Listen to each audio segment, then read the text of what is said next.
Good morning mga kabahedor. I-video natin tong papasok ng Bingawan, Iloilo Province. So ito ang first time natin na pumasok dito sa bayan ng Bingawan. So i-video natin para meron tayong souvenir dito sa bayan na ito, ang Bingawan Province sa Iloilo. So medyo may kalayuan din siya sa galing tayo ng Kalinog. Saka medyo mahirap ang pagpasok doon kasi lumampas ako doon sa pasukan. Wala kasi mga signboard nga ito to Bingawan, wala mga ganyan, no. Saka maliit lang ang daan. So para lang nasa Barrio Road ba. Kaya di mo napaka kasi dito, napaka sulok na dito sa Bingawan. So lang to kabahedor, so maliit lang to na bayan ng Bingawan.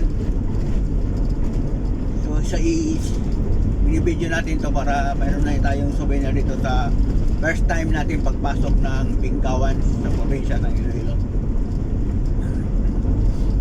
So ito ang bagong kliyente natin.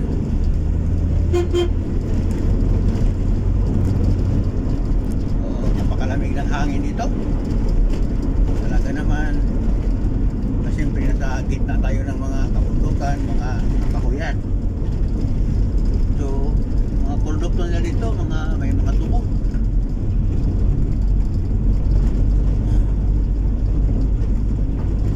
Sana pang nandun na tayo sa Bingawan, meron rin tayong malusutan papuntang Tapas, Tapas Capiz. Para hindi na tayo balik-balik dito sa Kalinog. So hanap tayo ng mas maiksi nga daan mga kabahedor. So, kasi kadalasan nga dito maghanap talaga tayo ng mga access road, mga daan kung saan tayo pwede maka-shortcut, maka-save sa oras, maka-save sa takbo. So yan kasi ang ginagawa ko. Kasi pag sa Google sa'yo umaasa, minsan kasi ang Google hindi dumiretso eh. Pero dami pang dinadaanan.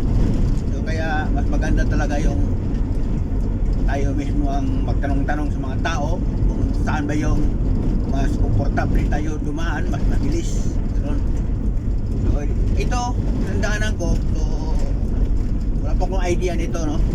Magtanong-tanong muna tayo pagdating na doon sa Bingawan kung mayroon ba tayong malusutan papuntang Kalinog, or kailangan ba natin Kalinog papuntang Tapas, o kailangan ba natin ng bumalik sa Kalinog. So kung saan tayo dadaan, so magtanong tayo. Kasi kinignan ko sa Google, so mahirap, so maraming parang kadalasan kasi pag mag-Google ako, hindi ako komportable eh. Doon ako sa mga tao nagtatanong kasi sila mismo palaging dumadaan sa mga kalsada. So at saka napatunayan ko naman eh, mas maganda talaga yung mga tao ang magturo kung saan yung shortcut para makasave ka sa oras. At saka pag drive mo, siyempre nakapagod mo drive mga kabahedor. So ito mga kabahedor, malayo pa siguro ang ito, ang bayan ng Bingawan. So mag-video lang tayo ulit pag nandun na tayo sa mismong bayan. Maraming salamat mga kabahedor.